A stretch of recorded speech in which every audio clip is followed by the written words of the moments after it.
Hi, welcome to Sparkling Memories, a place where you can build healthy relationship with food, pairs, and yourself.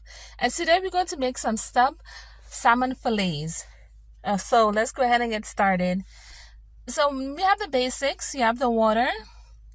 You want to wash your salmon. I like to use lemon juice with mine, or you could use real lemon or lime. Just avoid using things like vinegar, because this is not something you want to clean with using vinegar. Lemon juice is a lot better. Even if you take some of the lemon and you mix it with the food, that's great too. Because I'm going to pair mine with some cilantro and lime rice. So here I'm going in with 100% lemon juice. Put that on there. And after a while, let it sit for about a few minutes. And then I will drain the water and I will put fresh water in there. Then of course, here are all the ingredients. We have the lemon juice. We have the onion powder, the garlic powder, the oregano, the McCormick, brown sugar, and bourbon. We have a real garlic. We're going to cut that up.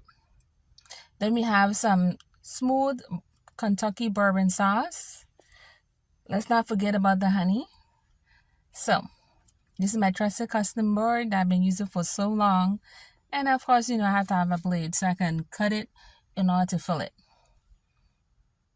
So now we're going to make the dry seasoning. We're going in with the onion powder. Put a generous amount, because you have to coat both sides with the dry seasoning for the salmon. Then we have the garlic powder. Yes, I am using regular garlic and garlic powder. The oregano flake, well, at this point is leaves. I just said flakes because sometimes I buy the flakes and this was actually the leaves. Then we want to go in with our McCormick Grill Mix. That is the brown bourbon with the brown sugar. It's not really sweet, but it has a nice flavor to it.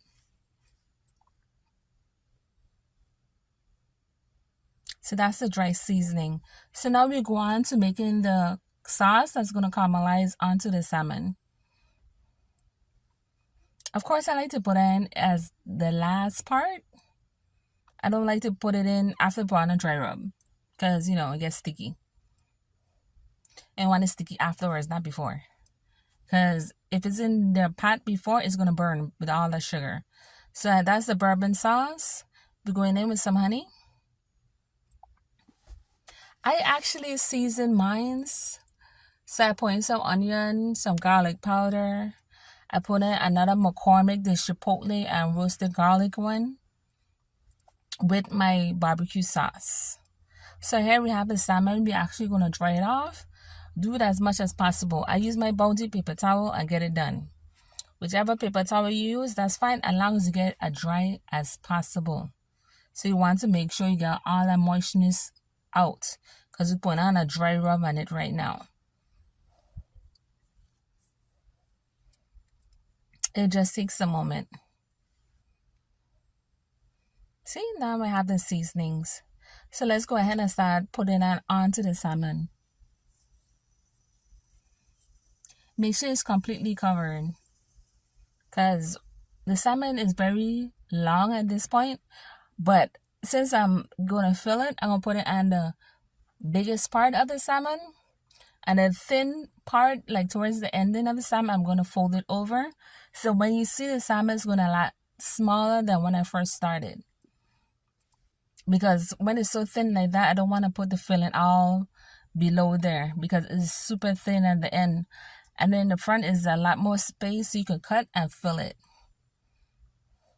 So here are the ingredients I'm going to use for the filling. I have the baby spinach, and we have the Philadelphia cream cheese.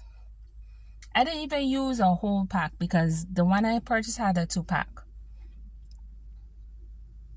So now we're just going to melt some butter in our trusted frying pan. Yes, I am going to buy some more frying pans. I just haven't got around to it as yet, but I will. Because I've seen different places have different sizes and styles. I think I might just go Walmart Supercenter and see if I can get me another one. because that's where I originally got this frying pan from. I've had it forever.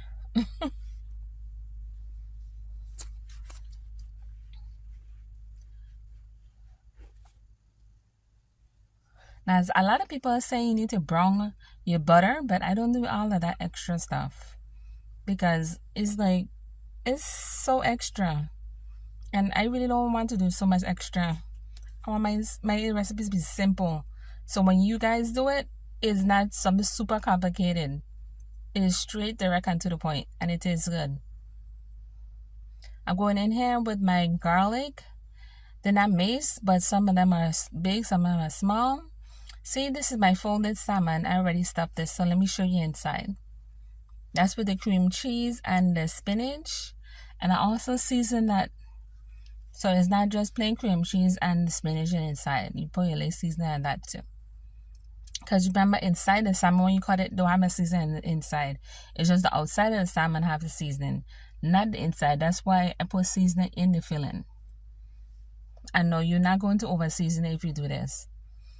Now, it has been on for a couple of seconds. I want to make sure it get a nice cook to it that is not fully cooked, but it has enough to the point where you can start adding the sauce. Because we're going to put this in the oven and have it caramelize to your liking. So I put on my sauce. The trick is when it comes to salmon, overcooking makes it dry. And you don't want to undercook it and get sick.